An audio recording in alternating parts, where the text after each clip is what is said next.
Hello, world, and welcome to Post Credits Commentary, a podcast where we make commentary post credits. I'm Ian. And I'm Allison. Join us weekly as we give you our unfiltered opinions and hottest takes on recently watched films. And spoiler alert, there will be spoilers. Grab your popcorn, silence your phones, and let's roll the tape.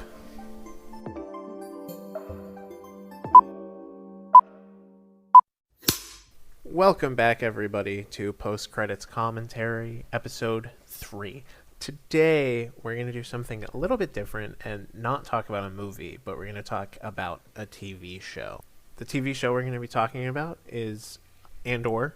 Season 2 recently finished up, and now the show as a whole has finished. It was only going to be 2 seasons from the beginning, so we will not get a Season 3.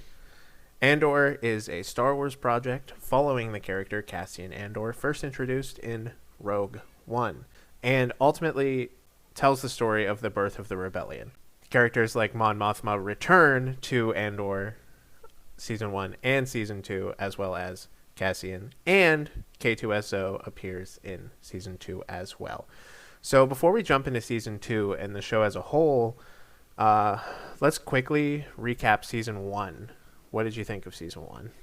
I loved Season 1. I remember thinking it didn't feel like how typical Star Wars movies or shows feel for me.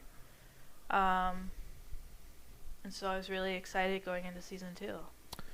Yeah, Season 1 is quite good. Probably the best thing Star Wars has come out with. Whoa. Yeah. At least since the original trilogy.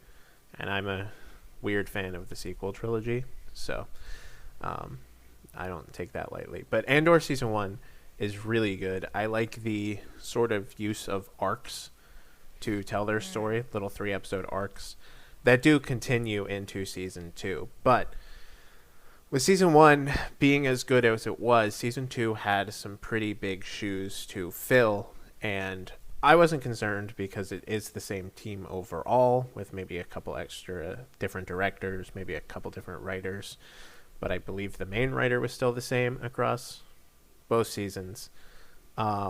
So with that in mind, what are your initial thoughts on Season 2? I really liked it, but it did feel like a lot. It's probably my overall.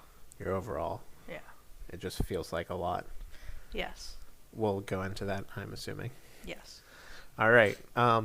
Season 2, while I didn't enjoy it as much as Season 1, Season 2 does have my favorite arc in all of Andor.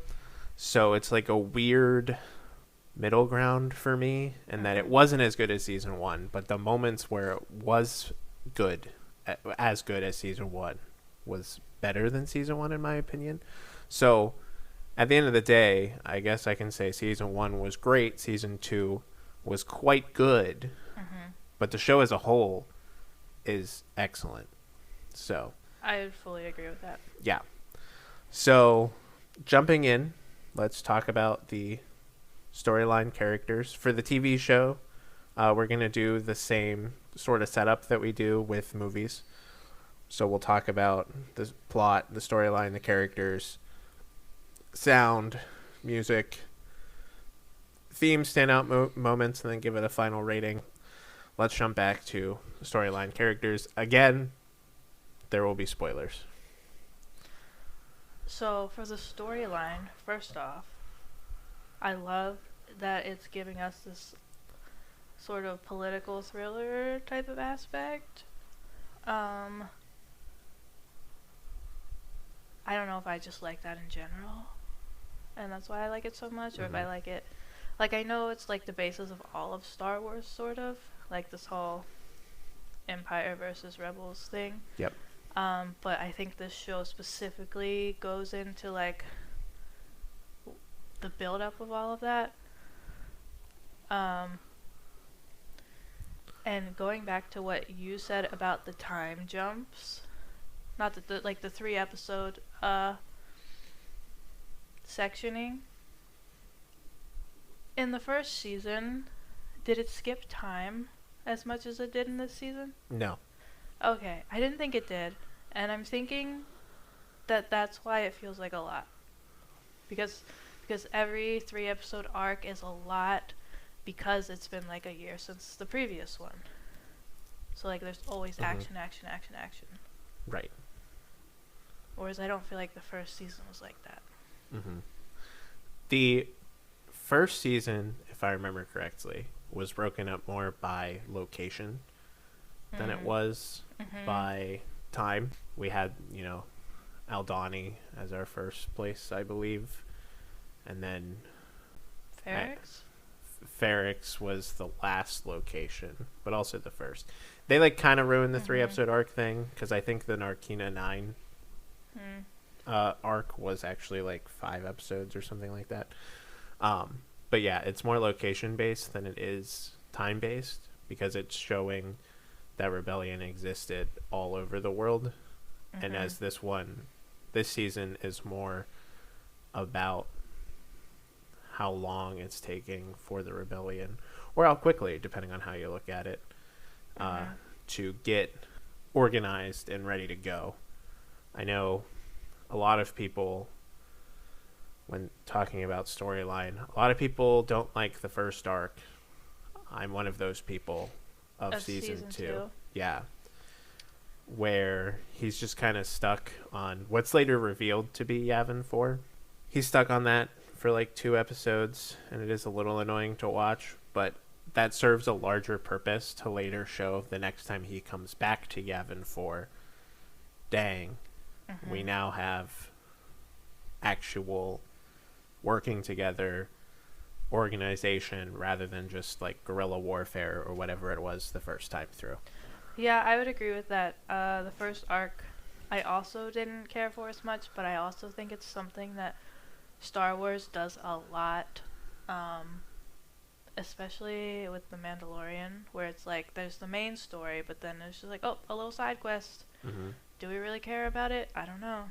Yeah, Mandalorian is pretty bad at side quests, but that's kind of how Dave Filoni writes, I would say.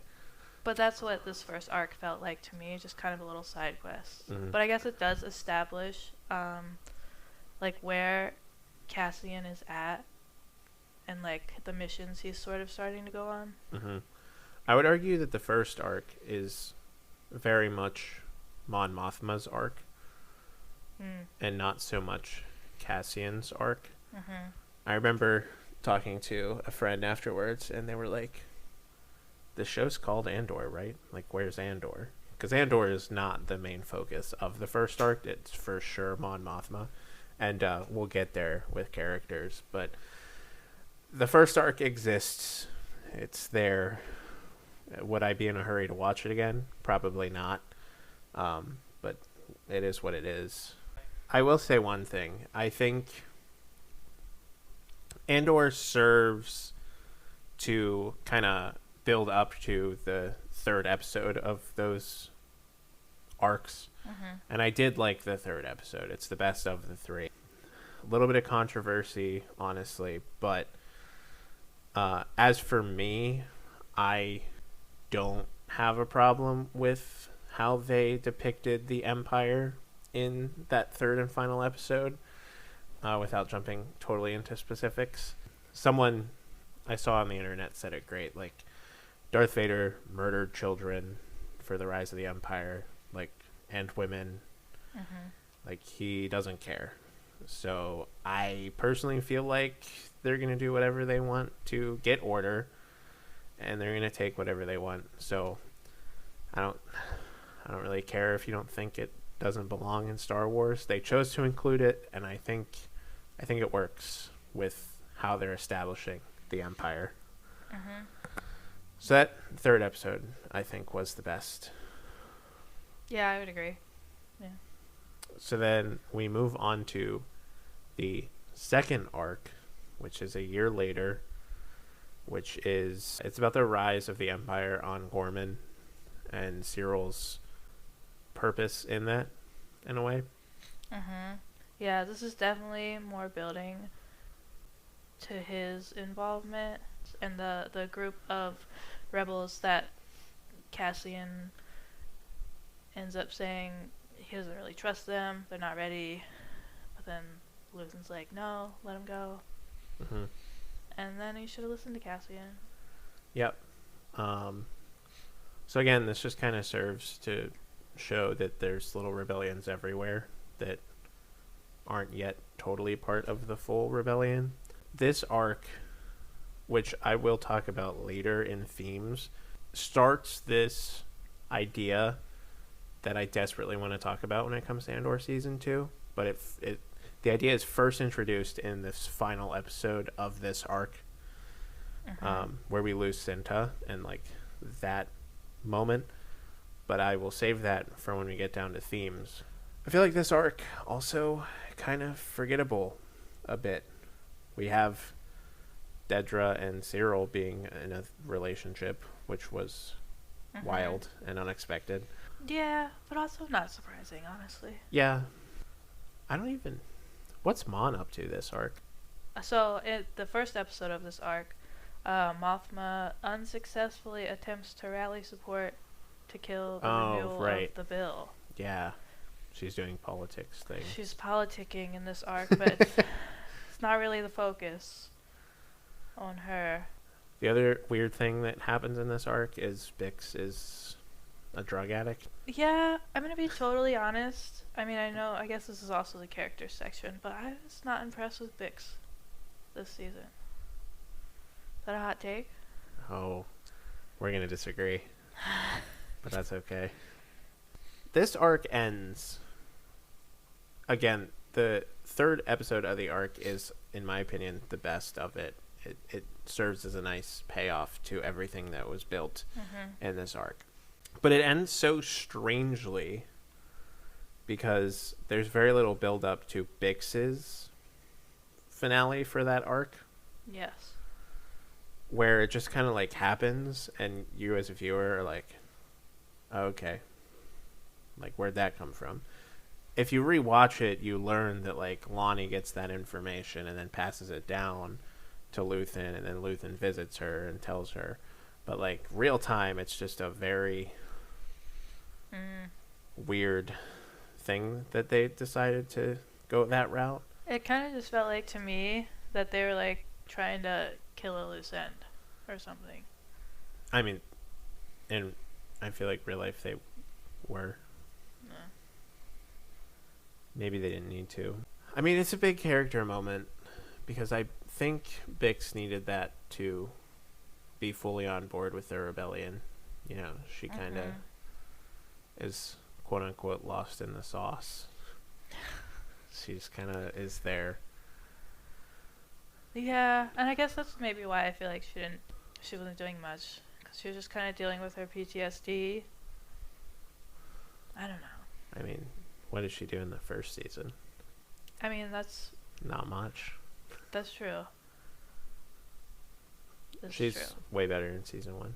Like, way better.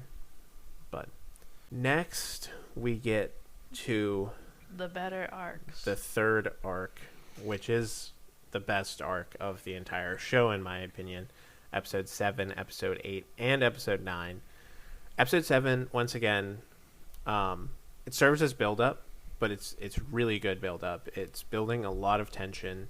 You sort of realize that something big is going on, and you don't know when it's going to happen.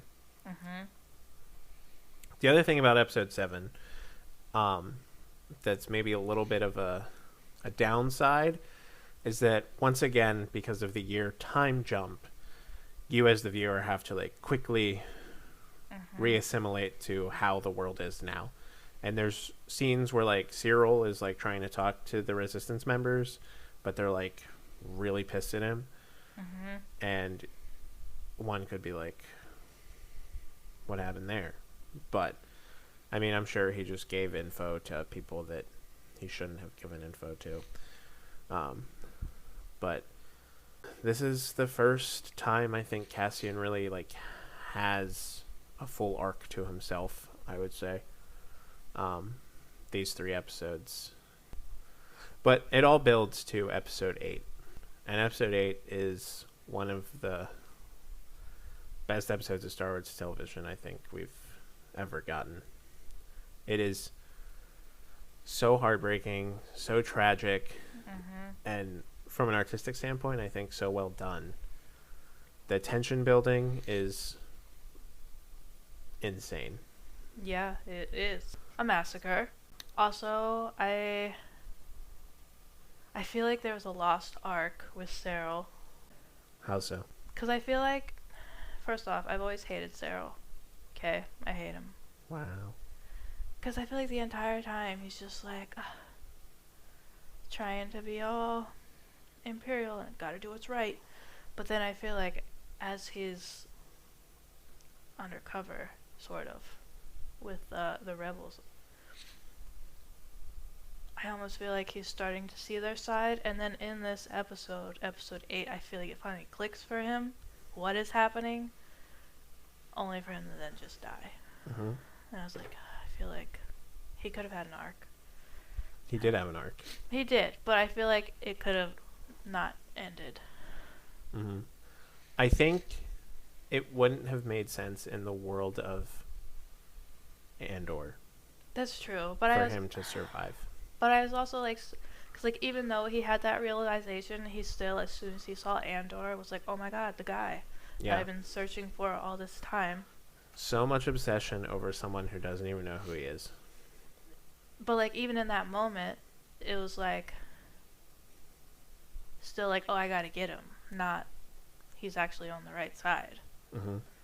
Which I think, I don't know, I guess I just wish maybe there would have been a nicer moment. I don't know. No, I think Tony Gilroy made it very clear that if you're complacent with the rise of authoritarianism, going back to the Nazis. But I think his arc is perfect, honestly. He does a lot of things wrong. He maybe realizes, but at the end of the day, he had his mission, and he was always going to act on that mission, and he dies for it. So, I really this is the point where we get to see basically the origin story, I guess, of K2. I really liked it. the one that they changed from official canon. Yeah. Yeah. Tony Gilroy said he didn't care about the canon version, and he's going to do this version. So, I think K2 is hilarious. K2's a good character. And I like his involvement in the story, which I guess is part of the last arc, but still. The moments that stand out to me for episode 8 is the bellhop at the hotel telling Cassian that rebellions are built on hope, because later he'll say that same line to Jin, who later will say it back to him.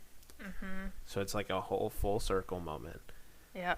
And then the other moment that really sticks out to me is Andor is so good. The show is so good at monologues. The monologue at the end of the episode where that woman is pleading for help to a galaxy that's not listening is so heartbreaking, so well delivered. And that shot of Cassian as his tears fall from his eyes as he's driving away is just, I mean, chef's kiss. Which then moves into episode 9, which is another banger of an episode. Because there we see another monologue where Mon Mothma gives her speech against Emperor Palpatine. This might have been my favorite part of the entire season. Is her, like, finally, like, declaring, I don't stand for this. And then having to go into hiding, basically. I love that Cassian is the one to take her into hiding. I love that they got to meet. Because up to this point, they didn't know each other. Yeah. To the point where when they first meet, she's almost like, it's like, should she trust him? But, like, she has no choice. Like, they gotta leave now. Yep. This is another moment where orders kind of wordplay. I keep hinting at themes, but there's something about orders in this episode that I want to talk about. But again, we'll save that for later. Another one that I think along the same lines as Cyril, but on a much lesser note, Mothma's driver as an ISB agent. Mm-hmm. There's a lot of speculation online that he was moved by her speech to the point where he was genuinely worried about her during the whole thing, and that's why he went looking. But he's another one. He's just killed immediately with no chance to atone for what he's done or anything like that. So I think that's another interesting little tidbit there. That's an interesting take. I don't know that I saw it that way when I watched the episode. I'm saying online, a lot of people have. I'm one of those people. I do think he was touched at least a little bit. ISB guys are telling him to stay in the car, and he chooses not to. So there's something there. This is true. What else on this arc? I feel like we're glossing through the story aspects quite quickly for such a good arc, but we have to talk to what really makes this show churn, in my opinion, which is the characters. So I want to talk about them, but the storyline is quite good, especially for these 3 episodes. Yeah, I feel like the theme also plays into the storyline a lot. And we haven't dove into that yet, so. Right. So then we jump into the final 3 episodes. Also some pretty great episodes. Pretty good episodes. Episode 10, I want to say, is my favorite out of these 3, if I remember it correctly. Just another heartbreaker, emotional one, where Luthen finally... We all knew it was coming. Yes. The thing I loved most about this episode was the flashbacks into the origin story of how Luthen and Clea met. I'm not gonna lie, when they first started showing it, they showed her as a little girl, and I was like, is that Cassian's sister? Well, hold that thought. I've heard a theory. I don't know if I agree with the theory, but I've heard a theory. But yes. Just the whole how they met was touching, and kind of like, I think I didn't realize until that moment how important it was to know like why Luthen got into this to begin with. I think it really just added to his character and the story, I suppose. Clea, honestly, MVP. Right? And her actress, that's her first role Really? ever. Wow. I feel like she killed it. And, like, what an upgrade from her season 1 character. Like, they're the same character, but the season 2 version of her just seems so much more badass compared to season 1 version. Yeah, I feel like she's just more involved. I think a lot of characters were just more involved this season compared to last season. Because, again, last season I feel like was very much Cassian's kind of story. Now And season it's- 2 is just more about the rebellion. Yeah. Kind of cool to see some returning faces from Rogue One. We have the commander. Boy, I can't remember his name. We have the admiral that's not Admiral Akbar. We have Melshi returns.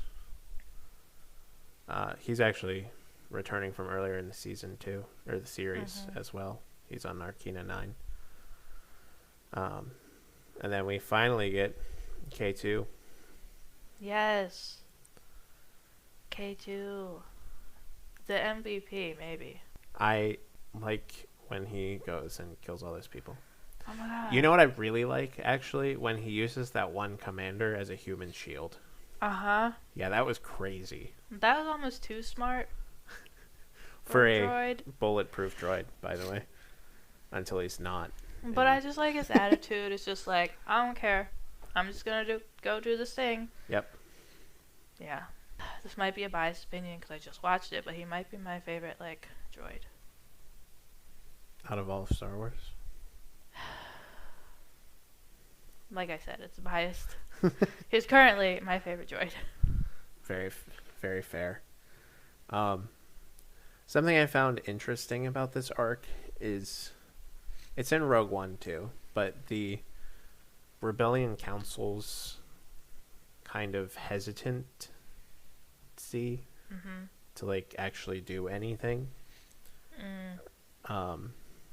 Even Bail Organa is kind of like, oh, I don't know. And Mon's always the one that's like, guys, come on. This man saved me. Let's do it. But I don't know if that's like a theme in general for like rebellion sort of storylines. well, it kind of helps explain, jumping into the future of Star Wars a little bit, why the new Republic fails so badly. We kind of see it in Mandalorian season 3, I think. Mon Mothma's in Mando season 3. And like, it's not going great. There's a lot of roles that they have to follow, and it's whatever. Like, roles are inherently good, I guess, but she just seems frustrated by how nothing is happening. And then, as we all see, they ultimately fail, and the First Order rises. But I think this this kind of helps build that bridge where, like, they don't seem to really know how to govern a rebellion. I think it's partially because like it's pretty new. Like, this is probably like the first like big climax of the rebellion. But it's also these different aspects or like groups that have to come together. And so maybe that's where the hesitation comes from, of partially still not fully trusting each other. Yeah. I also want to know, where's that senator that yields her time to Bail so that he can yield his time to Mon? Because honestly, she's a real MVP. Why isn't she helping the Resistance? Maybe she's secretly helping them. Maybe. Somebody still has to stay inside. Sure, we'll go with Although that. she probably has a target on her back now. I mean, they dissolved the Senate in less than a year anyway. So. That's true. So yeah, story-wise, I think it's quite strong, especially near the end, and it builds nicely to Rogue One. Yes. Also, the last scene, Bix has a baby. Yeah. It's crazy how Rogue One did the same thing. So we now have Andor Season 1, Andor Season 2, and Rogue One that all end on this feeling of hope, even though they're kind of terrible things happening, right? Like, there's this massacre on Ferrix, but then he joins up with Luthen, and there's like, okay, he's with the rebellion now, hope. And then at the end of this, like, even though he's going to die, he has a child who's going to grow up without the shadow of the Empire, you know? It goes back to Luthen's speech in Season 1. He's literally doing it all for a sunset he'll never see. But the next generation will. And I think that final shot really emphasizes that. And I just think it's so well done. Yes, fully agree. Also, really intrigued. Like, this kid has to become somebody important. No, it doesn't have to. It should. No. Why not? I disagree. Why? Because not everything in Star Wars has to be people that we know. Give me original characters. Just let that baby... But this will be an original character. Just live out their baby. Just let their baby live out their life. I don't need characters to be descended from other characters. They fumbled the bag so bad in Star Wars Episode 9 with that, it actually made me angry. With Rey. With Rey, yeah. All right, I will agree with that. Rey being a nobody was the best thing that they could have done with that character, and then they've ruined it. Okay. So, admittedly, when I saw the baby, I immediately went to Google and said, "Who is Cassian Andor's child?" Same. Yep. But on reflection, it doesn't need to be anybody. Well, this is true, but I still feel like in like 10 years from now, like our literal time, they make a movie and it's like, oh, who's this kid? There are people theorizing that it's Poe Dameron, and I cannot tell you how disappointed I would be. If No. Cassian's child, No. if Cassian's child is in any way part of a war, it defeats the entire purpose of that final scene, in my opinion. I don't know. Because I feel like he's going to learn about his father. I'm assuming it's a boy. Maybe it's not. Maybe it's a girl. They didn't tell us. But I assume this child would learn about their father and then want to follow in his footsteps. I disagree. Although I'm also like more on the like sequel trilogy. The sequel trilogy as a whole ruins the entire point of Andor. This is true. So there's also that problem. Yep. Where like you are correct logically in that yes, his child will probably take part in the second war that's coming. But thematically, the child should be living happily because that's the point. That's the point if they had won and kept in control. They did win, then the New Republic fumbled the bag. Right. So, I will step off my soapbox, but no. The child doesn't need to be anybody. As far as I'm concerned, the child is living a happy life.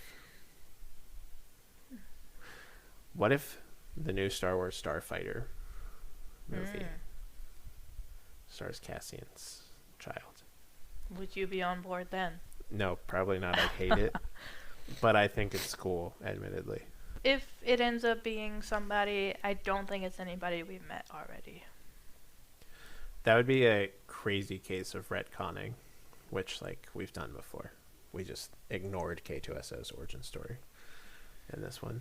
So, all right. You want to talk about some characters? Yep. This is, like, the heart and soul of the show, I think. Who do you want to start with? Let's start with a character that's not in this season. Well, I guess also wasn't really in last season. We hinted at it earlier, but Cassian's sister. Oh. What do you want to say about Cassian's sister? Was this a missed storyline that we didn't go back to it and address it at all? No. Is she dead? Unclear. Is she Clea? Unclear. I couldn't tell what planet they were on when Lucen and Clea met. That was the only thing making me think it wasn't his sister. Yeah, I also couldn't tell. They didn't make a big deal out of it. No. I don't think it's a dropped... It is a drop story arc, so to speak, but it doesn't matter in the long run. I mean, I agree with that. I don't know. I still feel like some storyline, like if we could have another season, maybe there, somehow, she comes back or something. But obviously, we know what happens next. I think they needed a way to establish him as going on some sort of journey, and that was the best way they could do it. He's looking for his sister. We already knew he was never going to find his sister. Yeah, I know, but still. So I don't think it's like that big of a deal that we didn't finish the arc. Okay, not that big of a deal. I don't know. I do think it's interesting that Tony Gilroy decided to show her at the end of the season, though. Like, while he's dreaming. Yes. She, like, pops up randomly. Which is why I think a lot of people do think that Clea might be his sister. I feel like they didn't, like, connect it enough, though. But maybe they did it on purpose. Yeah, maybe they wanted to keep it intentionally vague. But I still feel like when they finally saw each other again, there would have been some like intuition. I don't know. Well, the thing that would be interesting about it is just that he wouldn't know necessarily what Clea looks like aged up because he ran away. And she's given a new name by Luthen. Mm-hmm. The issue comes into play because she knows that his name is Cassian. Like, he keeps that name because she calls him Cassie. Mm-hmm. So you would think she would recognize. Yeah. Maybe. I don't know how popular the name is. But maybe she does, and she just doesn't feel like telling. What? I can't remember what his sister's original name is, but it is also something with a K. Yeah, but I don't think Luthen asks. He just says, hey, your name's Clea now. A line I find interesting is when Cassian shows up to, like, rescue Clea. When she opens the door, she says, it would be you, wouldn't it? Which could easily be read as, like, okay, you're literally you're the savior of our rebellion right now. But, like, maybe she's subtly saying, like, oh, of course you would come for me because you're my brother. I saw it as more sarcastic when she said it. Then maybe that further implies that she knows something we don't. I don't know. I also don't know. We'll probably never know. No, I don't think it's a drop storyline, to go back and answer your question. I don't think it matters in the long run of the show. Who is your favorite character? Favorite character. Am I allowed to say K too? He's in 3 episodes, so. He is so good. I mean, obviously there's Cassian, he was great.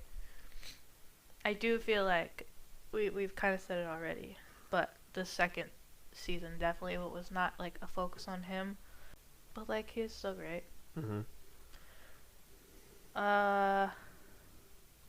So, is he your favorite character? I don't know. Or are you still? I mean, my favorite scene was Mothma openly going against the Emperor, so I kind of would say maybe her. So, I will confidently say Mon Mothma is my favorite character of the series, probably. Someone told me that anytime she's on screen in season 1, they look away. But What? I just don't think that's... What? Yeah. Why? I think that's crazy. What? Because they found her scenes boring. What? And I think Mon Mothma serves a fundamental role. I don't think, like, I know Mon Mothma serves a fundamental role in the rebellion. It would not exist without Mon Mothma. She's integral, and her origin story, I think, is so well done. Scenes that stand out to me with her are her mental breakdown in episode 3, where she realizes that she got Tay killed, even though she really didn't want to. Yeah, also in that arc, she's basically marrying off her child. Yeah. Which is essentially all for nothing. To get money for the rebellion. Yeah, but didn't his financials fell through. Yep. So, like, all for nothing. Yep. So, I mean, sacrifice is a big theme in this. I mean, at least her daughter, like, liked the boy she was gonna marry and, like, was into it. It's not like it's... Unlike Mon Mothma, who, Right. like, hates her husband. Mm-hmm.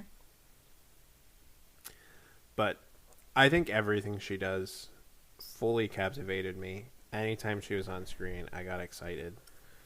She's fighting the rebellion in her own way until she can't anymore. And then she suddenly has to change tactics and become a tactician. Yeah, it's just nice to see a politician actually stand up for once. Yeah, so she's my favorite character, without a doubt. The other standout would be the original character of Luthen to me. Really? They're my top two. I adore Mon Mothma. I adore Luthen. See, I don't hate Luthen, but I don't love Luthen. Mm. Why? I feel like Luthen can just be a little wishy-washy. That's the point. Yeah, I know. I know. Luthen's network is so great that I also just I just have fun when he's on screen. Like I think Stellan Skarsgård acts it so well, and again, I talk about his monologue where he talks about everything he's sacrificed for the Rebellion, and he knows he's not going to live to see it through, which is why at the end he's ready. His final line to Dedra, where he says, "There's a whole universe waiting to disgust you," is a banger thing to say. Mm-hmm. Before he offs himself. Also, I really hate Dedra. Yeah, we'll talk about her. But big Luthen fan. Speaking of characters that the Rebellion won't exist without, it's him, and he does it while knowing that the rest of the Rebellion hates him. Mm-hmm. That's what makes him so interesting to me. Mm-hmm. Yes, I agree. But you often have a history of liking bad characters. No. Yes, you do. No. You said that incorrectly. Okay, say it. I have a history of liking morally gray characters. There we go. Okay. But I think morally gray characters are good characters, as in well written and well performed. Okay, I would agree with that. Yes. A good character. If you're gonna hate a character, it's a great character. Yes, a good character to me is solely involved in how they are written and how they are acted. It has nothing to do with their actions on screen. Mm-hmm. Okay. That is fair. Okay. That's an important distinguishment that I always make, but no one seems to listen. So when I say like Otto Hightower is my favorite House of the Dragon character, it's because of how he's written. I understand he's a terrible person. That's not the point. That's fair. Okay. But Luthen is a good guy that does bad things to win the day. He does what he feels like he has to. Who do you want to talk about next? We can go into Dedra. Dedra. I hated Dedra in season 1. I find Dedra more compelling in season 2. And let me tell you something. Dedra's end is the best end for any of the characters in terms of thematic storytelling. Elaborate. Her not dying. Dying would have been, I think, a relief for her by the end. Relief for me, too. She has to now live in an Empire prison that she helped bring to power because she got too obsessed with the power and stuck her nose where it didn't belong. I mean, what is there not to like about that ending? I just wish she would have died so I didn't have to see her ever again. Let me tell you something. You're never going to see her ever again anyway. Are you sure? Yes. Okay. She might show up in a comic. Are you going to read a comic? I don't know. You don't know me. You don't know my story. Do you read Star Wars comics? No. All right. I also didn't get the whole her and Cyril thing. You told me it made sense like 30 minutes ago. What? What did I say? I said, that's weird, and then you said, no, it's not really that surprising. It's not surprising that it happened, but I just feel like the characters, like, themselves didn't have chemistry together like that. I think that's the point. Yeah, I know, but... Because they're attracted to not each other, but what each other represents. Like, he loves the order aspect that Dedra brings. And then Dedra... I don't actually know if Dedra loves anything about Cyril. I'm not going to lie. I think she loves the Convenience. promise that he'll do anything for that order, which is why he uses him. I have to ask a question Yeah. because I've seen two different interpretations of this scene. When Dedra has her breakdown at the end of episode 8, is that because she lost Cyril, or is that because of what she allowed to happen? I think maybe it's some of both, but I feel like it's more she lost her power, and then Cyril also being gone is just like the icing on the cake, because now she has nothing. Mm-hmm. I think there's a part of it where they kind of make it clear in the episode that she wasn't really aware of the greater plan for the area. So I do think she's surprised by what they ended up doing. But I think what makes her so diabolical is that she goes back. Mm-hmm. Like, unlike Cyril, who did decide to leave the ISB, but then ultimately go back to his main purpose of stopping, killing Cassian. She saw what happened. She had a breakdown, and then she said, all right, it's back to work. Yeah. Like, I think the thing she does, and I'm sorry, I don't know the actress's name, but the thing she does, the choice she makes where she straightens her, like, top after her breakdown is such a good inclusion. It's almost like, all right, back into character. Yeah. Like, it's very sociopathic. Yep. She's going to, as much as she hated it, she's going to get more power from this. And that's ultimately what she wants. Until she ruins it herself. Yep. Which is why it's a great ending for her. Who else even is there? Vel. Will. Will's an interesting one, I think. I kind of thought we were going to go a little more In depth. in depth with Will. And I really thought the scene where he's huffing gas with Saw was going to make him a little more extremist in a way. I was surprised when he kind of came back to Yavin and was just kind of like hanging out with everyone. Well, I feel like maybe if he didn't have a lady, maybe he would have still been more extremist, but now he has somebody he cares about. Maybe, I don't know. Yeah. I just thought that was interesting. I think he's interesting, too, because with the sacrifice for the rebellion stuff that a lot of people do, he ends up not sacrificing love.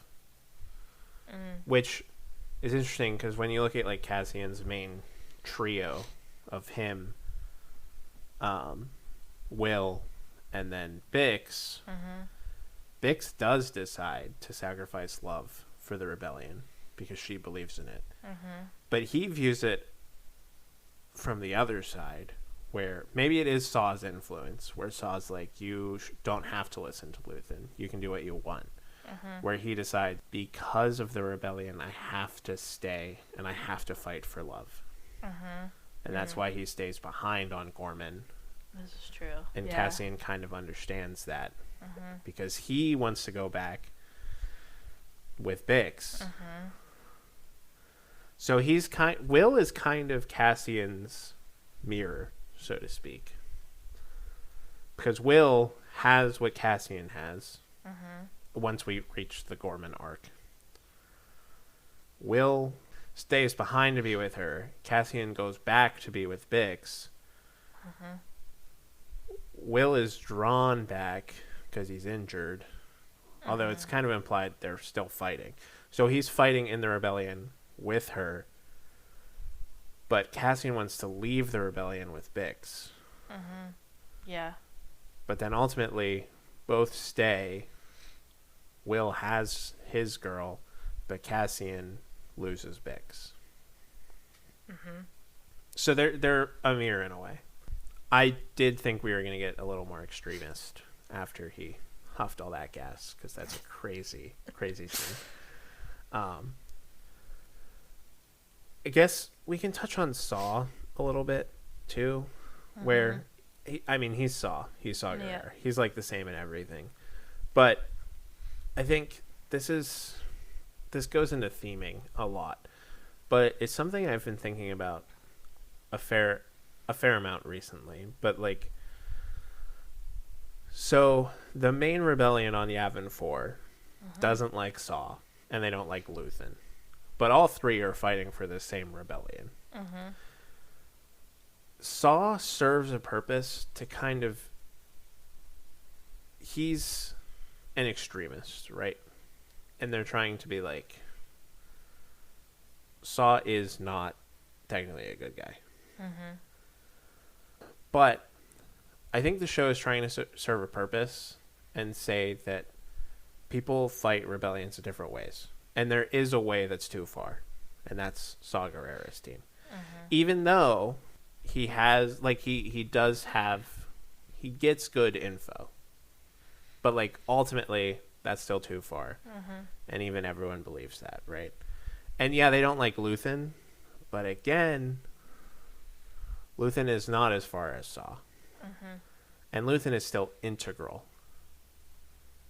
to the birth of the Republic. Or the Resistance, sorry.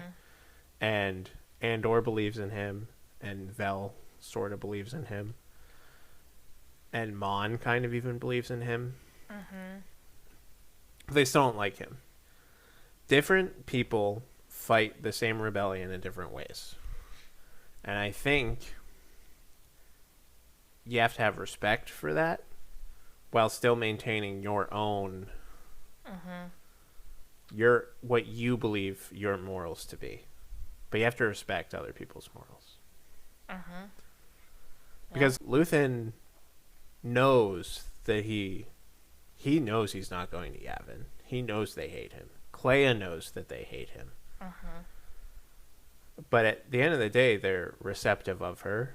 They welcome her to Yavin, right? So I think that was an interesting takeaway that I had from, like, kind of those last 3 episodes. Yeah. Of, like, there's multiple ways to resist, and they do kind of all have to work together in a way. Yeah, and I feel like it's even in our society reflected that we have the 2 main parties in the United States, but they are different. Like, for the Democrats, you have some more strict ones and some more middle ground ones, It's just a range, but at the end of the day, they all have the same core beliefs. Yeah. Moving on from Saw, I'd say the last one we really need to talk about is Bix.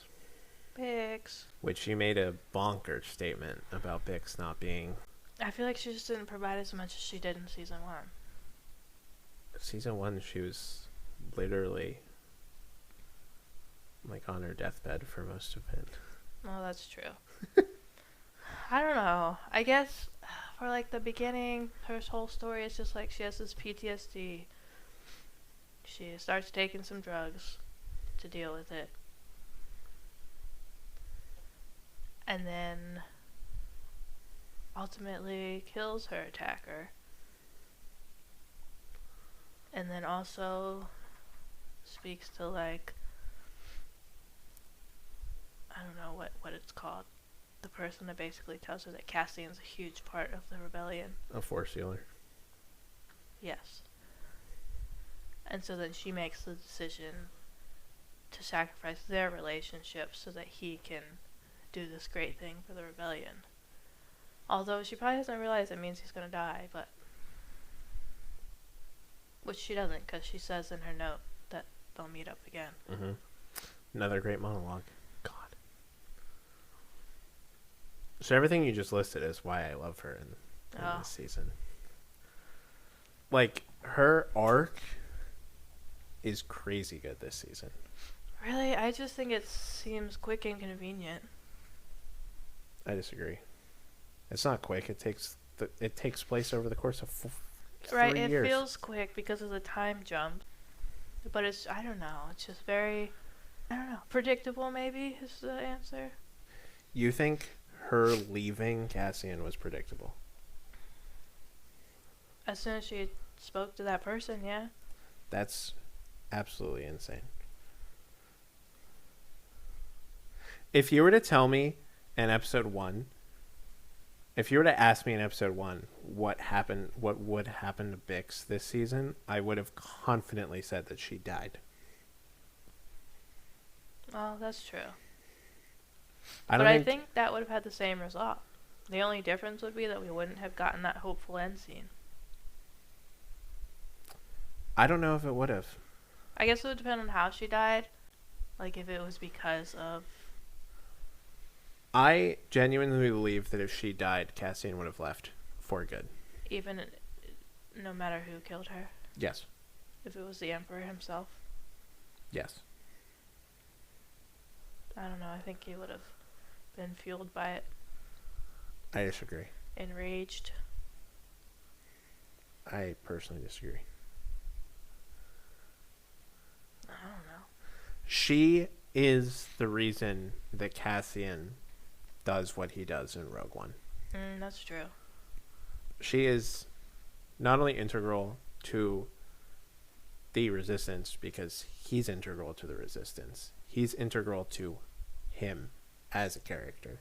And we don't get that unless we don't get that unless she fully believes in the rebellion, which she doesn't at the beginning of the season. Until she talks to that fortune teller. No. Until Luthen lets her get her guy. That's when she jumps in. But then she talks to that person after that, doesn't she? Yes. But that doesn't make her 100% on board with the rebellion. She's already 100% on board with the rebellion at that point. What that does is make her realize that Cassian plays a role. Which she believes wholeheartedly because she believes in him as a person. So when he starts saying, we're going to get out of here, she's like, nah, we can't. Because she knows what she's fighting for. Do you think she already knows she's pregnant? Yes.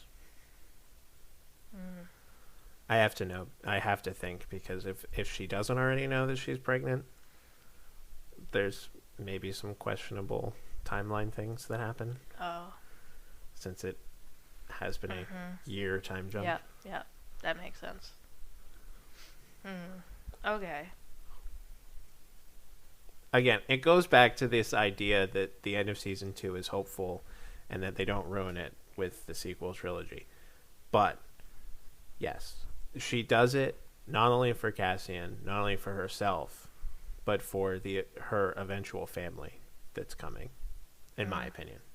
Okay, alright. Like, she's ready to be done. If Cassian were to ask her to leave the Resistance in that second arc where she is drugged up, she would have. Well, yeah. Luthen visits her. Luthen lets her get her guy. She's on board. Force healer's like, this man's special. This man is carrying a lot of people's pain. And she's like, damn. I know he's special. I agree with that. And then she does what she does.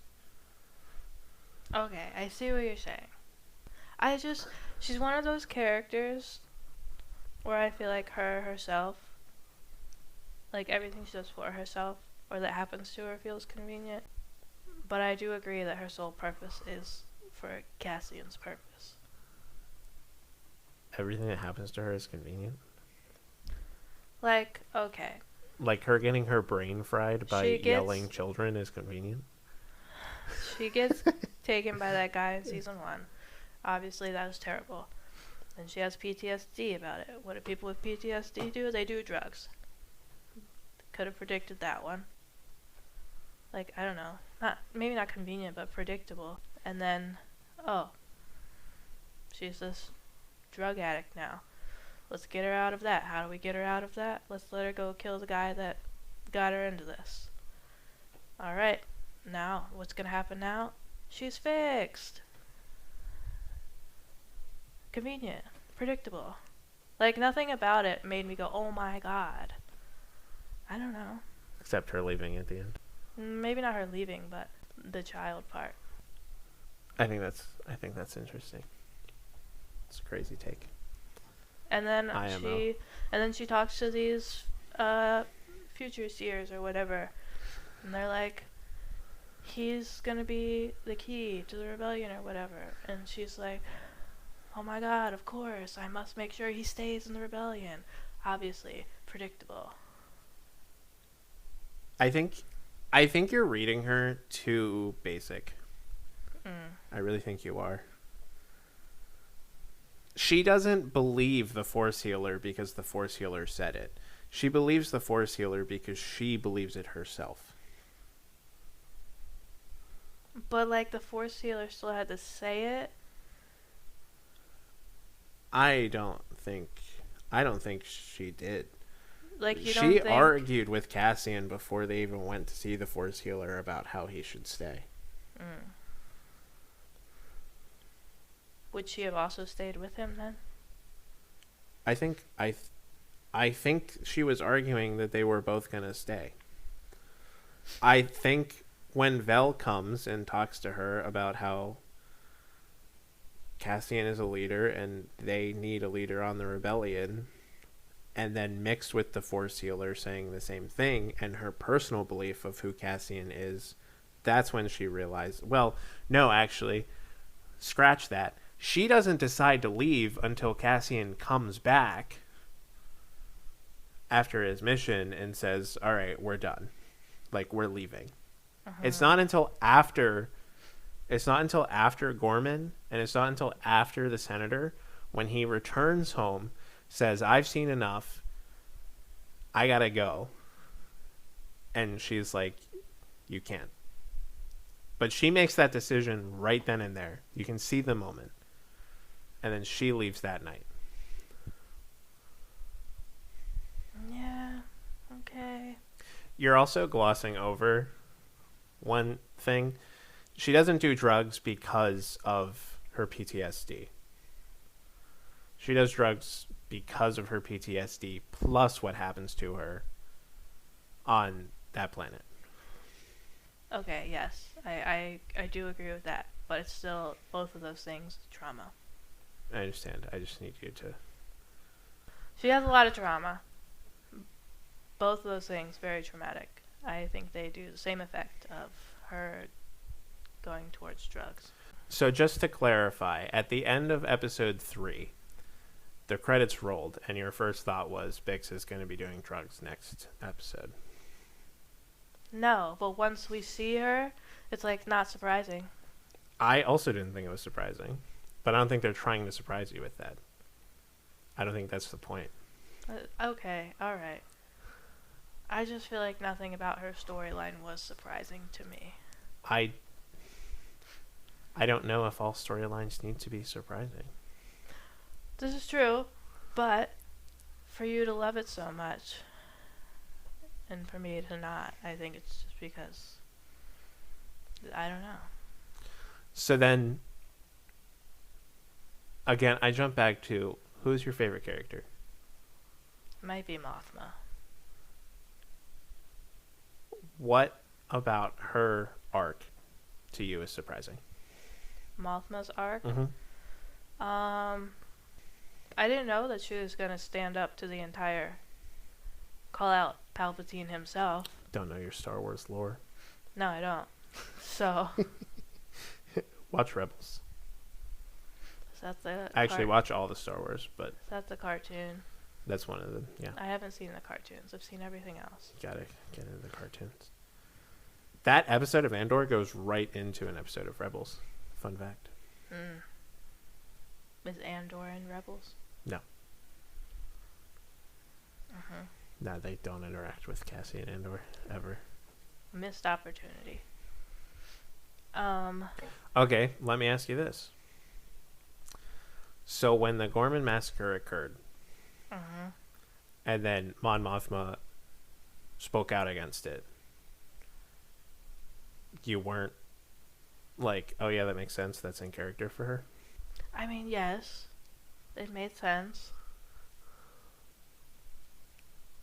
I don't know. I think I don't think you're understanding me, and I don't think I'm understanding you. That is probably fair. Because I just think you keep saying that Bix's arc didn't surprise you, but I don't think a lot of arcs in Andor surprised me. Mm. Maybe Will's because it didn't go where I thought it was going in terms of he huffed gas and I thought he was going to be an extremist and then he wasn't. But like Mon Mothma, we know is anti-Palpatine, and Palpatine does something bad. Of course, she's going to speak out against it. Like I think it's done more epically than anything Bix does. Yeah, maybe that's what I mean. But like I think like Bix is just as important. She's definitely important for steering the direction of Cassian's story. But her story itself, I don't know that it's that important. All right, we're gonna have to agree to disagree on that one. Let us know in the comments Yeah, what you guys think. chime in down below. Okay, that just about sums it up for characters. I feel like rip to those we've lost: Brasso, Luthen, Cinta. All great. Yeah. Gone too soon. Any other? One more character I want to talk about. Orson Krennic Mm. is just outstanding in the series. I miss him so much. Of course you do. I was so hyped when they said he was coming back, and he did not disappoint. The scene where he's talking to Dedra with like his hand on her head, he was so good. Well, I had another thought about the other guy. That she directly, what's his name? The one she directly reports to? Oh, part of Graz. Yes. I can't look at him without thinking of Game of Thrones. Because he was Cersei's, like, Frankenstein doctor. Oh, That's all I see anytime he was in a scene. I never thought of him once. Really? Yeah, Oh, never. God. Just, even when he speaks just like that guy. I couldn't get it out of my head. It's kind of hard for me to see him any other way. Anyways. Yeah. Very evil. I love Orson Krennic. That's Like, really all I have to say. So evil. He just plays an evil guy. Yeah. Ben Mendelsohn is so good. The MCU really fumbled him. Oh well. All right. Anything else you want to say about storylines and characters? Nope. Moving on to visuals and sound. I'm going to be straight up honest. I don't have a ton to say here just because I don't remember a lot of stuff that stood out to me. Like, it's great. Like, I enjoyed watching it. I was like, yeah, nothing here hurts my soul. Mm-hmm. Yeah, I would fully agree. I think with TV shows, it's also a little different. I don't think the picture or the sound is plays as big of a part when you're telling such a long story. But I think it just in general, it was very Star Wars. It was very like Andor season 1 or any of the other like more modern TV series that they put out for Star Wars. It just felt like that. Yeah. Some standout shots. One I already said, the close-up of Cassian's face as he's driving through the Gorman Straits stand out. The other one I also mentioned is when Krennic is talking to Dedra. They cut off his face in frame, which is such a creative decision because now it emulates the Emperor, who you only see the bottom half. So that was a good decision in my opinion. When it comes to sound and music, I think the music is quite good. I have to give it a full listen through on Spotify, but I love the Andor theme. It sticks out to me as iconic, and anytime it came on, I just would hum along with it. And there's a version of it in the finale that is so good. Like, I don't know. I don't remember exactly what it sounded like, but I remember being like, I love this version of it. I also really like the music when Bix leaves. I think that was really well written as well. So, a bit of a short part there, but I don't have anything that stands out to me at this moment. Yeah, nothing bad to say about it. So, moving on to themes, standout moments. The moment I've been waiting for. I want to talk about this theme, this underarching theme that's been driving me crazy ever since I've seen it. Last week, we talked about Nazi Germany and how people claim that they did bad things just because they were following orders. But I want to talk about how Andor handles orders. Because in episode 6, when they're helping the resistance, Vel has a line where she specifically says, "Don't think, just follow orders. Don't bring a blaster." And then this guy brings a blaster. He disobeys orders, and he ends up accidentally killing Cinta. So that's bad. Flash forward to episode 9, which is the next time I think this happens. It's very subtle. No one's talked about it, but I've watched this episode numerous times to the point where I think it's intentional, and I think it's worth talking about. Luthen tells Cassian to wait for Mon Mothma to say a phrase to him before Cassian says, "I have friends everywhere." She is supposed to say that first.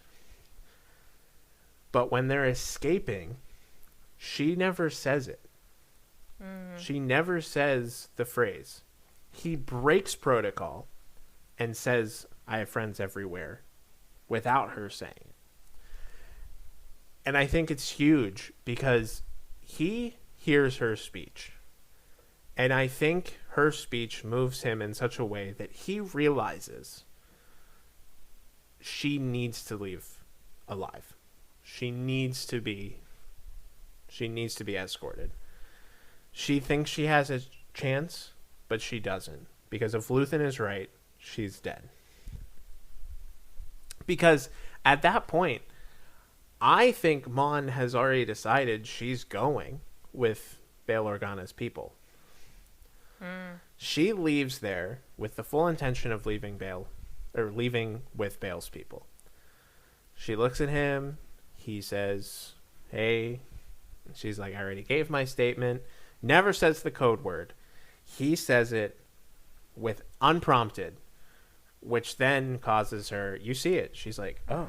So there's something here about bad things can happen when you break rules. But good things can also happen when you break rules.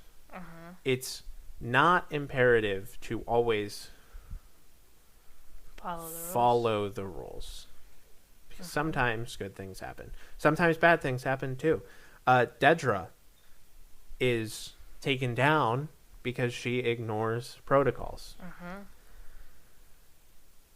There was another one. There was another thing, but I can't remember it right now, where another character breaks a rule and a good outcome comes from it. But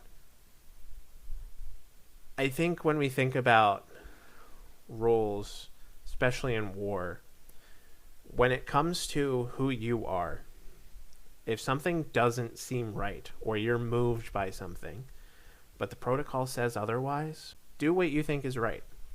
I think that's kind of what Tony is saying here. Follow your gut. Follow your gut. Did you pick up on anything crazy like that? I don't know that I picked up on it watching it, but I do agree with your breakdown of it. No one's talked about it. It's driven me insane. Because I'm like... I mean, I guess you could also say Bix is following her gut by leaving. Exactly. So what themes stand out to you in the show? The biggest theme is probably just the political theme. I mean, that's the obvious theme for sure. Oh, yeah.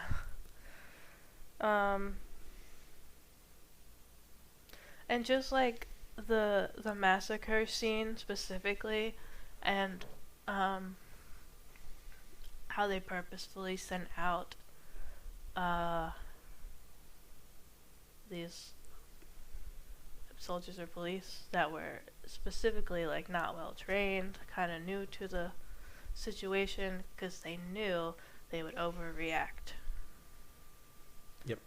And just I don't know, the scheming, I guess. They say one thing but secretly mean another thing type of thing, which I'm sure many people can relate to, is reflected in our current society. So I think that's what stood out the most to me. Tony Gilroy was very clear in that he wrote this to encompass world politics and not just American politics. Oh yeah, no, I fully agree with that. I don't think he was trying to make a statement about American politics at all. Like, the entire premise of Star Wars is these two belief systems, I guess, going back and forth against each other. Mm-hmm. But I think he hit the nail on the head with how he handled everything. We probably don't even need to really fully discuss themes because I think they are super apparent, and I think different people will get different things out of this, and maybe we'll all arrive at the same conclusion at the end of it. I don't know. But another big theme that I just want to talk about is the idea of sacrifice. I touched on it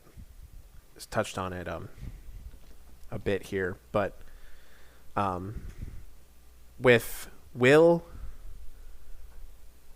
ending up not sacrificing anything but being alive by the end of the season, I think is an interesting choice, because every other character in this show sacrifices something, whether it be love, relationship, political career, life. So I just think that's something interesting. I'm not exactly sure what Tony is trying to say there, other than, hey, maybe there are some lucky ones. You can still survive without sacrificing anything. I'm not really sure, but I think it's notable. Not saying he doesn't lose nothing, because he loses Brasso, but I feel like at the end of the day, at the end of the series, Will is probably... He came close. He got hurt. Yeah, but I just think that's interesting. So, what is your favorite moment in the entire show? I know I said I liked the Mothma scene, but my favorite scene might actually be the final scene with Bix and the baby. I was talking to somebody else who said they hated that scene because of what happens in Rogue One. It's just a sad story. He's never going to meet his child.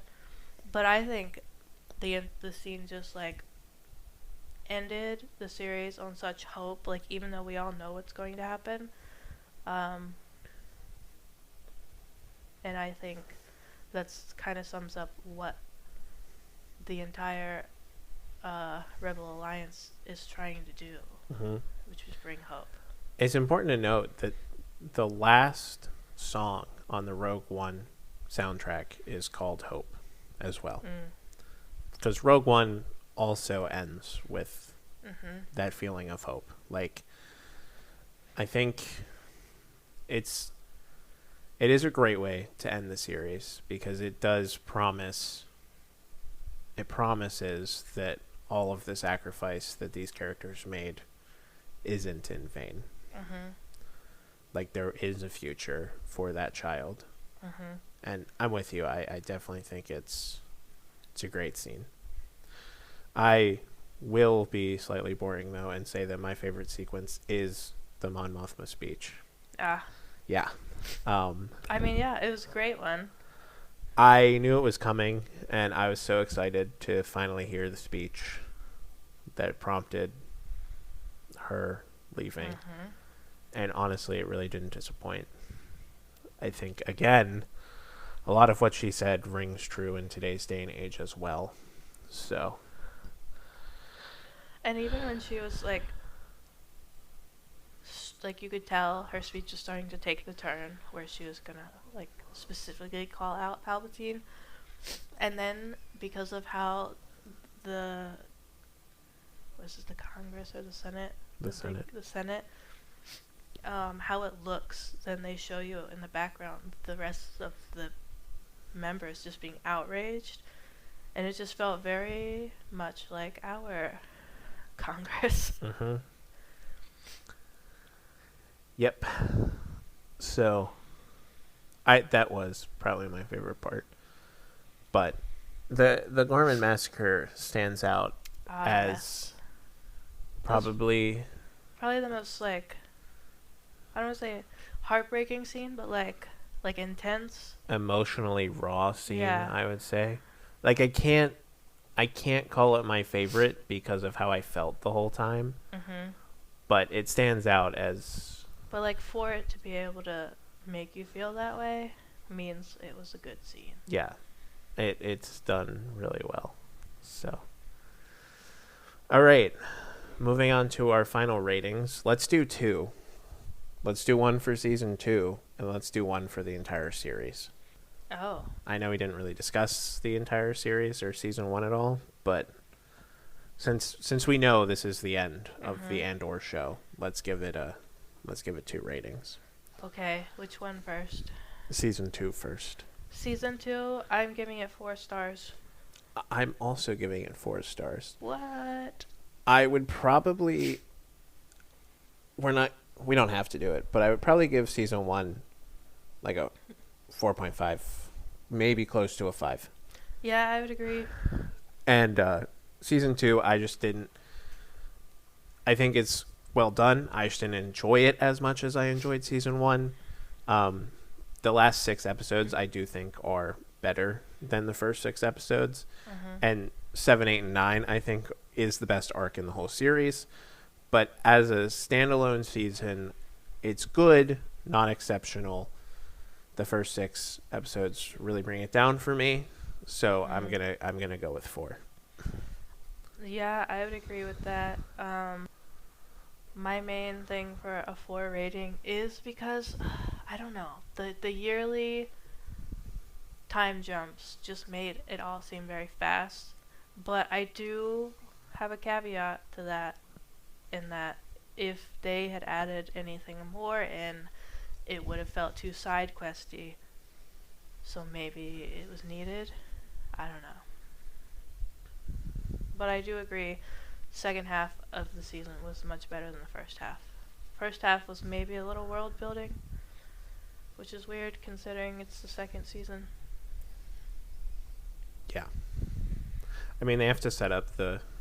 I think it was more world building specifically for the Rebel Alliance. Mm-hmm. Not like Cassian. Yes, correct. So then the series as a whole? As a whole, I mean, if I'm giving a 4 and a 5, it'd be a 4.5. Mm-hmm. Do you agree with that? Yeah, it's a 4 or 4.5. It's definitely maybe one of my favorite series for the Star Wars. I would have to think about that one, because I did like Ahsoka. I also really like The Acolyte. Really sad they canceled that one. No, this one's probably my favorite. I definitely like it more than The Mandalorian. The Mandalorian's just a little bit too Western for me. Not that I don't like a good Western, but again, very side questy. Drags a little bit. Mm-hmm. So I also logically should give it a 4.5, but I'm not going to. I think Andor is must-watch television for pretty much everyone. It is, without a doubt, my favorite Star Wars series. It might even be my favorite Disney Plus series. Whoa. Whoa. I think You it's like just it over Loki? yes. It's hard because they're different, Yeah. but in terms of importance, I think Andor takes the cake there. Like Loki, while both happen in different fictional universes, I feel like Andor is More just more relatable. important and more relatable to real world events.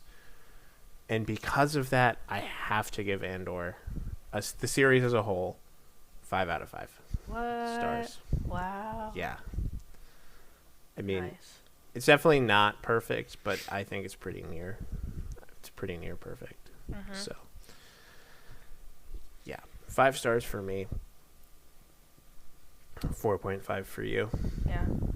So, that's our review of Andor Season 2, and then a quick little rating of the series as a whole. I would definitely say, if you haven't seen it, I don't know why you listened this long, since it's full of spoilers. But definitely go watch it. Get your friends to watch it. And let us know what you think in the comments. Yep. Make sure you let us know down below your thoughts on Andor Season 2, or the series as a whole. Last week, we discussed Thunderbolts as a movie, and there's something that we wanted to do, but just kind of ran out of time. So we're going to do it this episode. We're going to talk about some quick little MCU theories.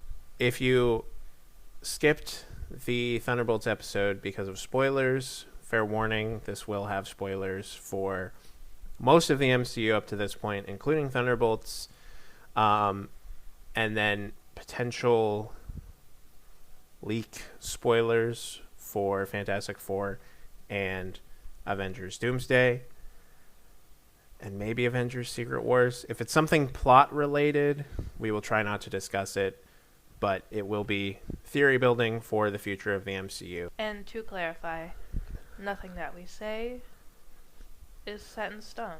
Correct. We don't work for Marvel. These are solely theories. Nothing here that we say is true.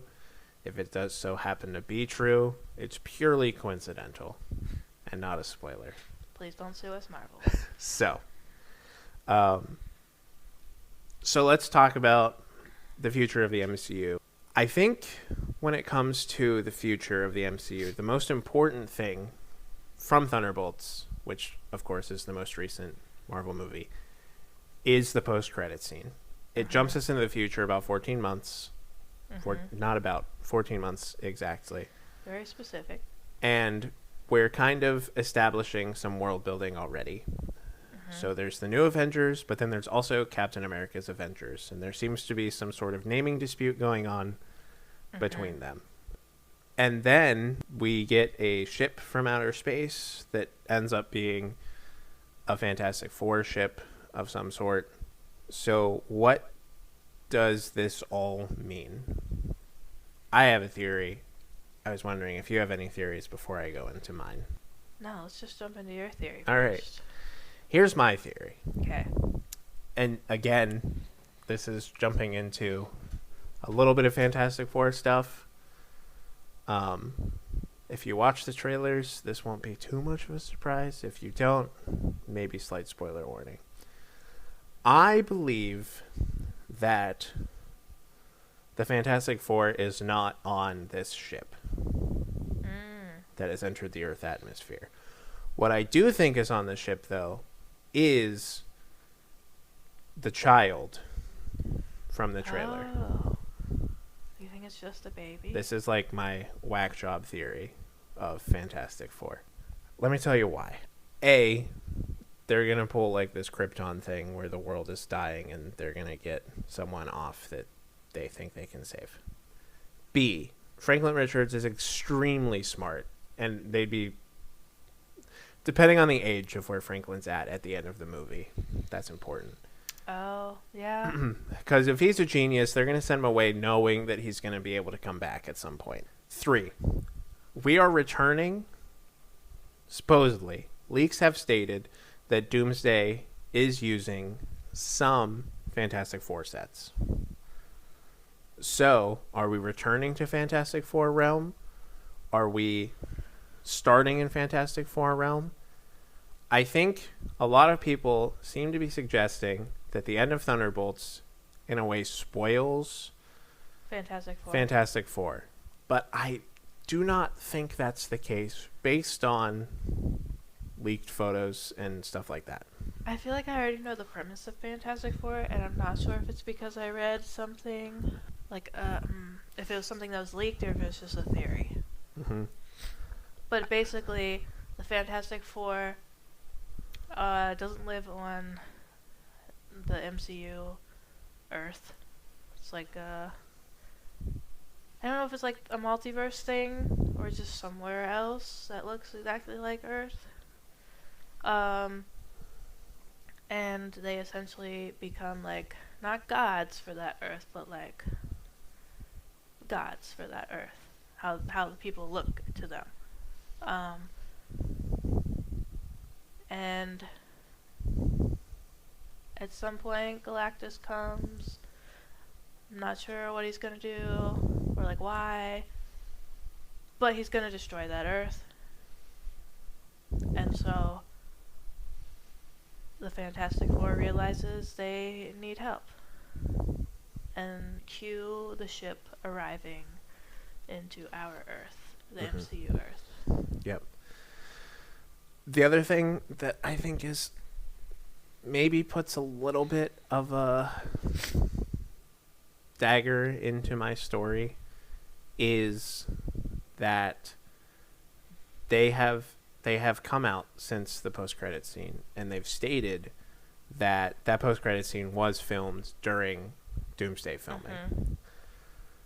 So will it be part of the movie is the question. That exact scene? That exact scene. Because I've heard conflicting reports. They do that sometimes. The post-credit scene that sets up Civil War is a scene in Civil War. So sometimes they used to do that back in the good old days. Mm-hmm. So if that is part of Avengers Doomsday, then the sets that they've kept would be for the Fantastic Four before they send the ship. But when it comes to how they handle whatever they're doing in their movie, that would imply either an incomplete story there or they save the day, like in their movie. Which just, based on the trailer, seems a little unlikely. Unless they save the day and that results in them having to leave to save it. So, but that's my absolutely insane theory that Franklin Richards is actually on that ship and not the entire Fantastic Four. And then someone will actually venture into that realm to meet them. Could I be way off? Sure, absolutely. Mm-hmm. But that was my first thought. The ship looked too small to contain like 5 people on it. Really? I couldn't tell how big it was. It's also like, I don't know. Yeah, it's also a picture on a screen, so like, yeah, that's fair. It's hard to tell. But it was big enough for their radar to pick it up. Mm-hmm. Another leak that I've supposedly read is that, this one's interesting, is that Yelena will be a part of Sam's Avengers in Doomsday. Okay. I don't think that makes sense. Considering she's basically the leader of this one. But I have seen a couple of people saying, why did they give us Brave New World storyline when they could have given us Sam assembling his Avengers? Mm-hmm. And so then I think, well, who are his Avengers? Well, let's look at who we have confirmed already. Chris Hemsworth as Thor is confirmed for the movie. I feel like he has to be one. Yeah. Scott Lang, Paul Ant-Man. Rudd is confirmed. Ant-Man, I feel like has to be one.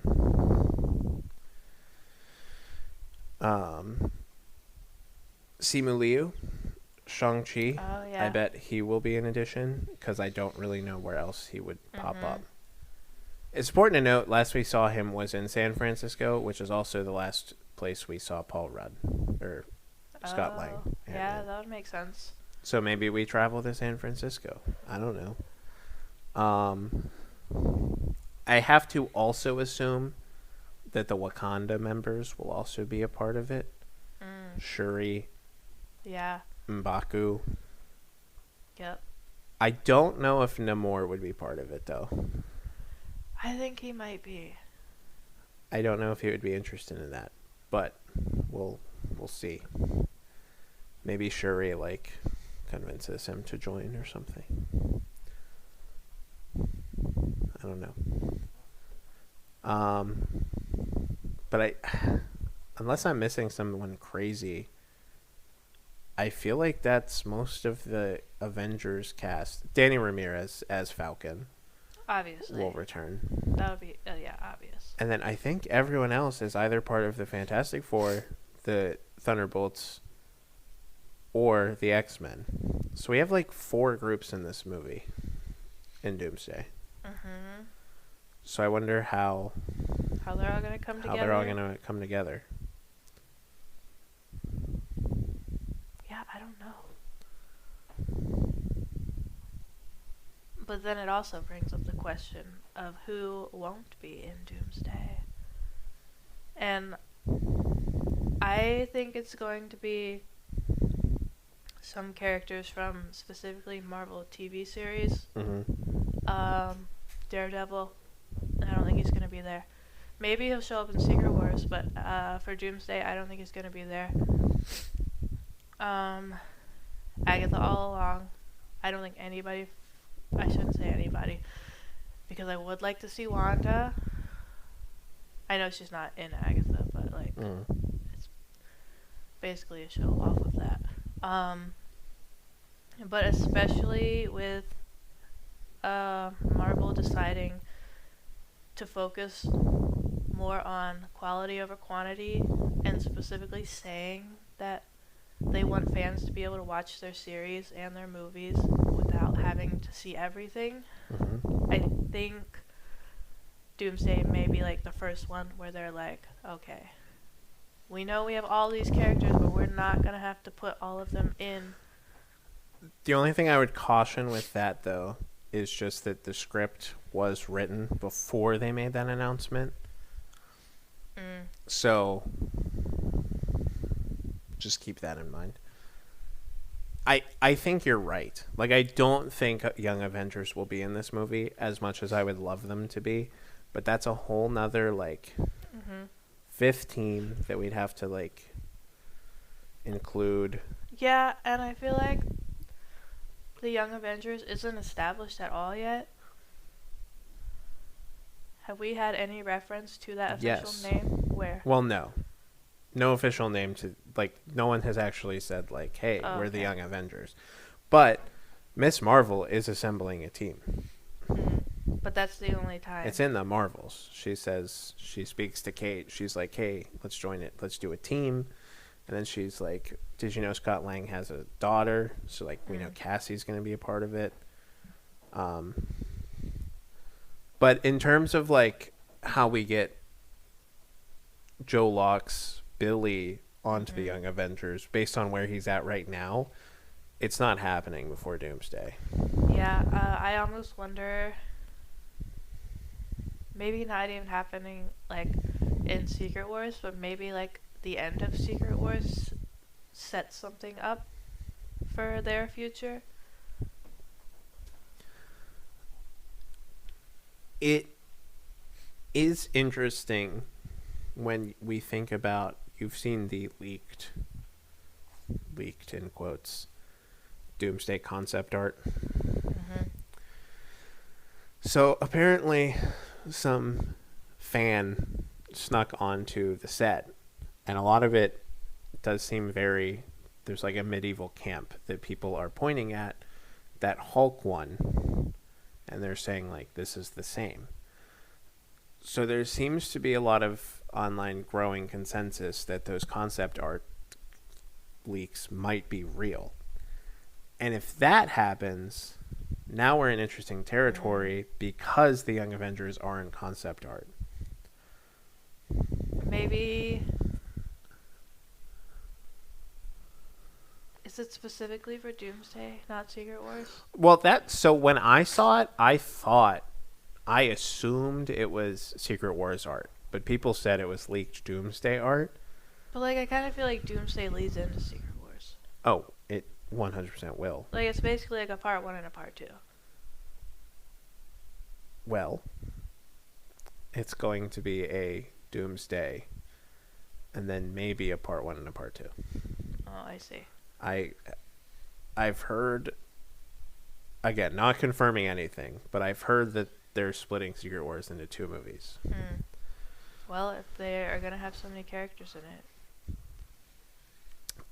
Because I thought about that too, because my thing was like, what if like halfway through Doomsday, we're already at Battle World? Mm-hmm. That would be crazy. That would be insane. I feel like it would be quick. fast. Yeah. It would be quite fast. But in terms of the plot for Doomsday, I don't really know where we're going. Yeah, I also feel like there's, like, just based off the comics, there's a lot of ways it could go. Because where we're at right now didn't fully follow the comics. So, Right. like, it's like how much from that part of the comics are they actually going to keep? Right. And how are we going to get there from where we're at? Based on who they've announced so far, and we'll jump back to who's missing. Based on who they've announced so far, I have a general idea of how Secret Wars, how Battle World will be formed for Secret Wars. Like, I can see that happening based on how they announced. Like, there's X-Men in it, and then there's our timeline. So I think, like, those timelines will merge to introduce Secret Wars. My thing is, that's Secret Wars. How do we get there from Doomsday? Like, people talk about it a lot, but it is important to note that, like, Doctor Doom is not in the MCU right now. Supposedly, his first appearance will be Doomsday. Where does he come from? How does he get here?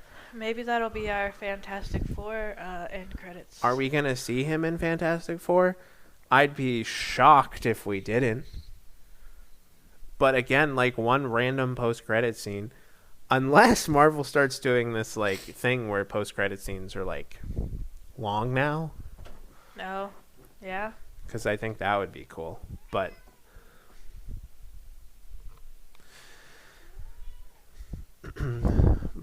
yeah, I think that's the part that interests me the most, is like Secret Wars is kind of easy to predict because I do think they're gonna follow the comics pretty well.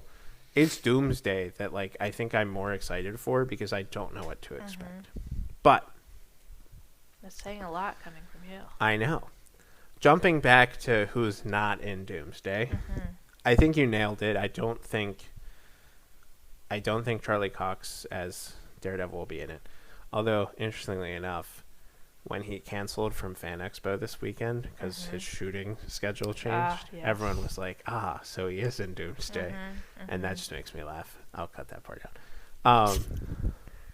I also don't think we're going to get much of the Midnight Suns team, so we probably won't get Blade, which is not shocking since Blade is dead, basically. We won't get Moon Knight. Yeah, I don't think we're getting Moon Knight. We won't see Werewolf by Night or Ted. Swamp Thing.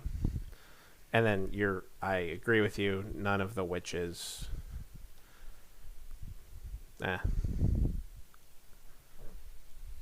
I think we'll get Wanda, Yeah, I also think we'll get Wanda. but I don't want them to tell us we're getting Wanda. Correct. She should be a big Yes. surprise.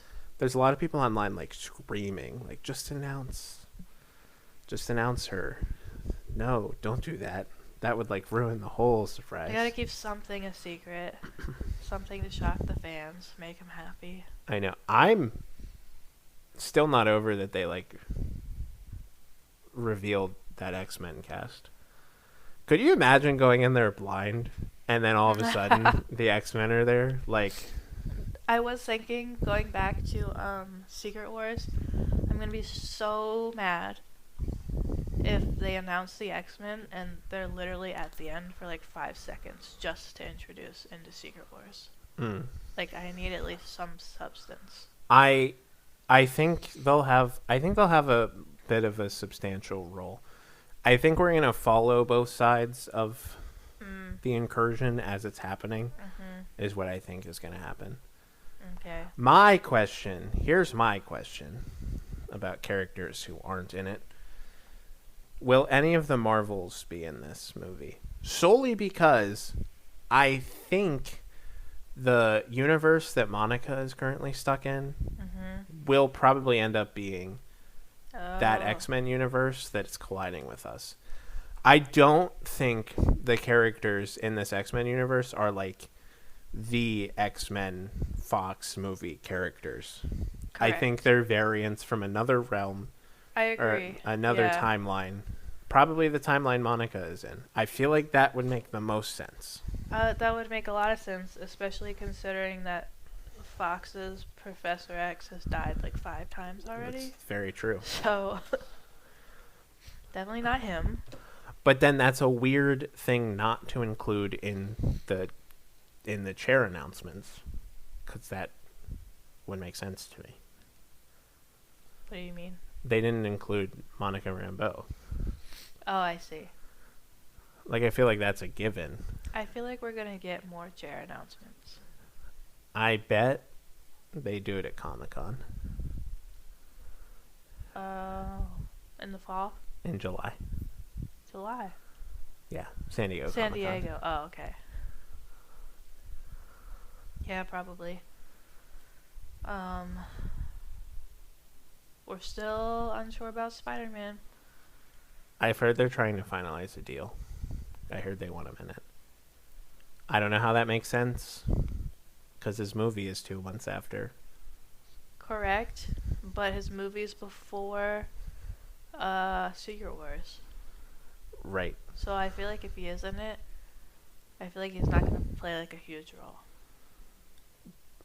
I mean, the MCU has released things out of order before.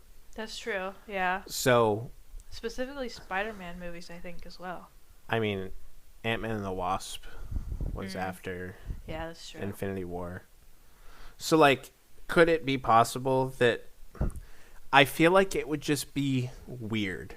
It would be weird. I want it so bad, but it would be weird because where he's at in the MCU right now is like no one knows who he is.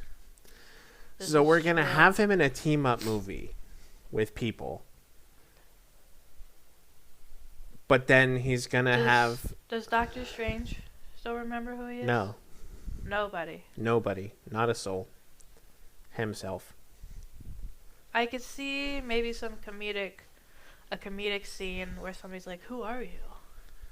And, something like that. Mm-hmm. Whereas maybe something where conveniently... They'll probably like overcut that in the trailer where they're like, "Who are you?" And it's gonna be like Doom taking the mask off or something.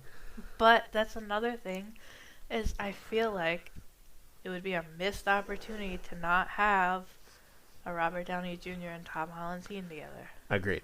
That's why I want it so bad. I need that to happen for my soul. But I just feel like it would be weird to see him working with other heroes again before we see his next solo adventure. Unless this is like kind of how he starts to get on his feet again. Yeah, I mean, I don't know what to expect. Like, Or maybe the Tom Holland Spider-Man that we will see won't be the Sacred Timeline. Tom Holland Spider-Man. Maybe he'll play.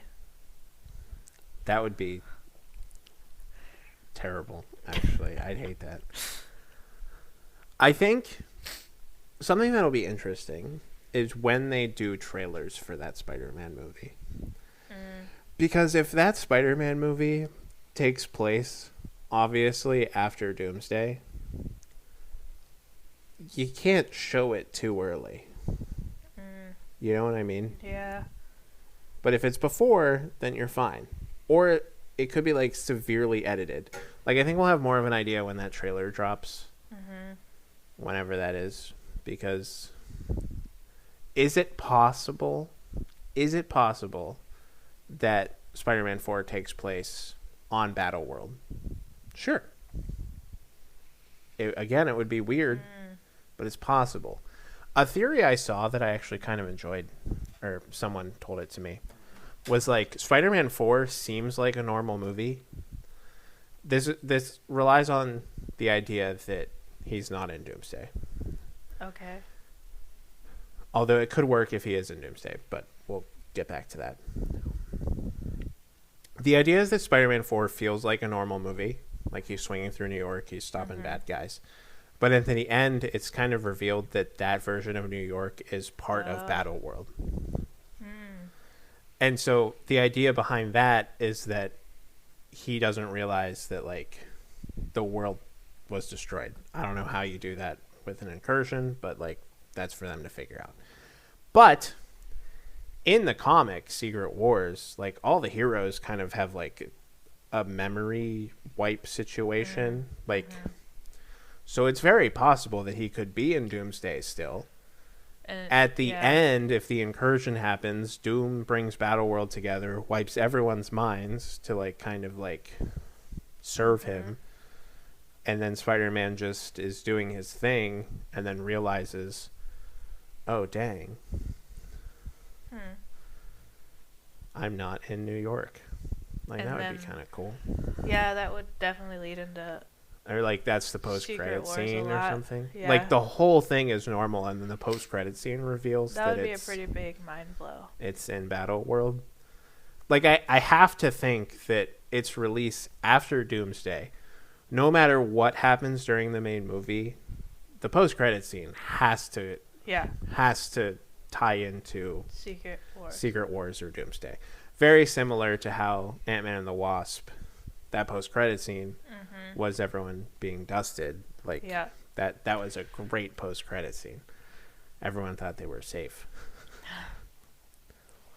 I think another returning thing that I wonder would be, because we've seen it twice now, Loki uses that spaghetti effect when timelines get destroyed. And then we do see it again in Deadpool and Wolverine. So I wonder if that's going to be kind of the multiverse saga's version of, like, the dusting of the snap. Where if we're seeing timelines get destroyed, they're, like, spaghetti-fied. It would be cool if they kept it consistent. I'm scared it's just going to be, like, an explosion or something. But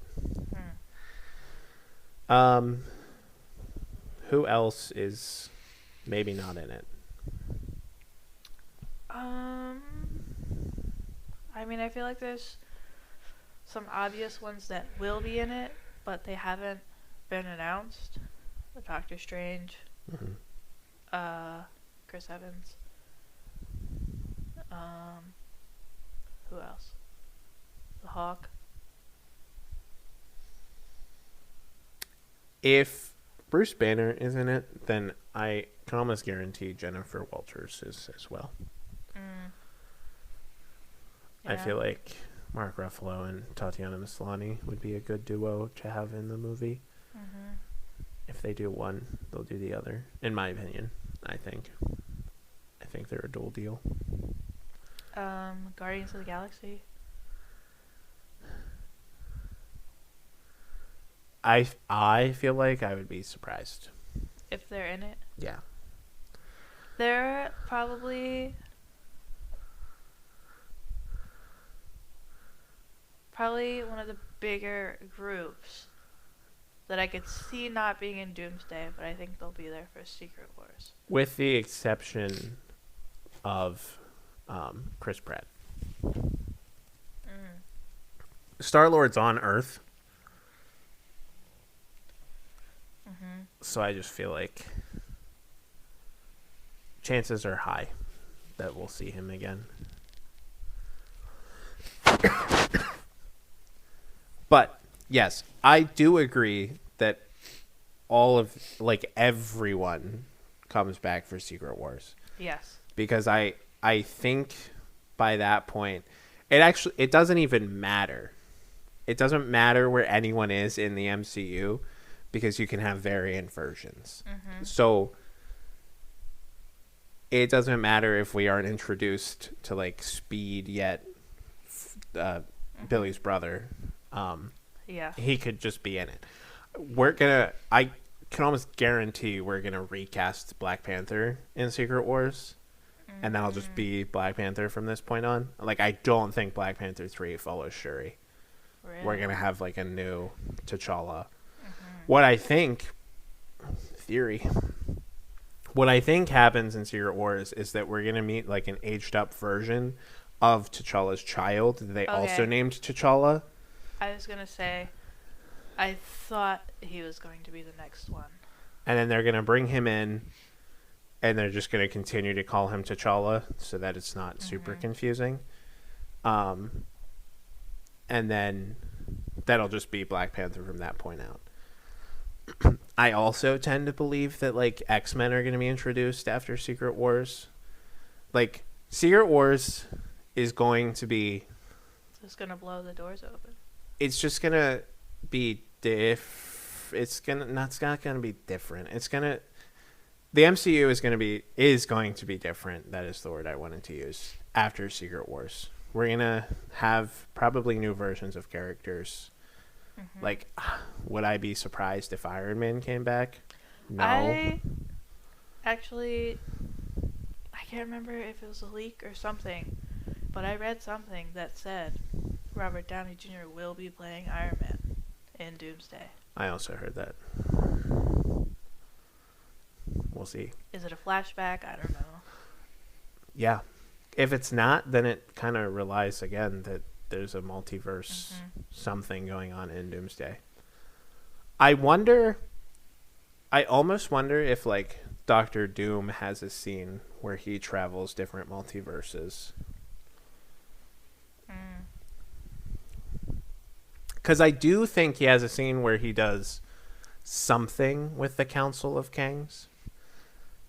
I think they're gonna go there, and I think they're gonna be like, remember Kang? Don't anymore. Like, I think Doom. Yeah. I think That's how they're gonna address that. Yeah, I don't think they're ignoring it like a lot of people think. I do think he's gonna have a scene. Again, could I be wrong? Absolutely. But you don't even have to show Jonathan Majors. Just have him walking that area. Give me like Ramatut's hat. Yeah. Or Immortus's hat, and he just destroys it. Like, but yeah, people seem to be complaining about the cast of Doomsday and how big it is already, and they're probably already going to add more people. But just the Secret Wars cast, like, y'all aren't ready. I do feel like for Secret Wars, like, some people, we might not see them for long. It'll probably feel a lot like Endgame, where there's like they just all kind of show up at the right moment. Yep. I also kind of have a weird feeling that like Secret Wars may unceremoniously end some of our characters. Because like, I do think with like the reboot or whatever you want to call it, like, if my man Bucky is not dead at the end of Secret Wars, he's going to be erased from existence or something. Like, it's weird to say because I see Sam sticking around, and I feel like they, Mhm. but like, unless they do something so interesting with Bucky that I think there's stuff there, I just like his his arc is over in my opinion. Yeah, he might just turn into a convenience character where like we know he's still alive, but like this just isn't his focus anymore Hmm. until that one time we need that one guy with a fake arm. Right. And I just sometimes I worry with Marvel fans that if we don't specifically write out specific characters, they're going to be like, well, where's Bucky during this scene or something? And what Mm. I don't want Secret Wars to Mm. be is a bunch of scenes of like these characters like retiring. I don't want to see that. Mhm. Neither do the fans as much as you want it. So, Yeah, I mean people are gonna have to die. It happened in Endgame. mhm. But I just wonder how many die and how many do just kind of like disappear. I guess we'll see. Yeah, we'll find out. Anything else you wanted to say about the future of the MCU I don't after think so. Thunderbolts? I'm just excited for it. All right. Well, thank you all for joining us on this week's episode of Post Credit Commentary. We hope you enjoyed. Why don't you go ahead and drop a comment for some of your theories for the future of the MCU? And we will catch you next time. Thanks for joining. Bye.